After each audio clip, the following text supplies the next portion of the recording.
ఈరోజు మా ఆయన చేసిన పనికి అసలు నేను తల ఎక్కడ పెట్టుకోవాలో కూడా తెలియట్లేదు.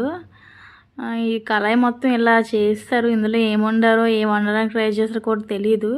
ఏమైందంటే నేను అసలు మార్నింగ్ లేవలేదు రోజు త్వరగాన. నీరసంగా ఉందని పడుకునే ఉన్నాను.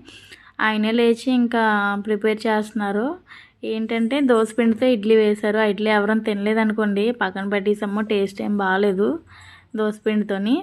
ఆ తర్వాత రైస్ వాష్ చేశారు. ఇంకా బీట్రూట్ శనగపప్పు కాదు పెసరపప్పుతో కర్రీ వండారు.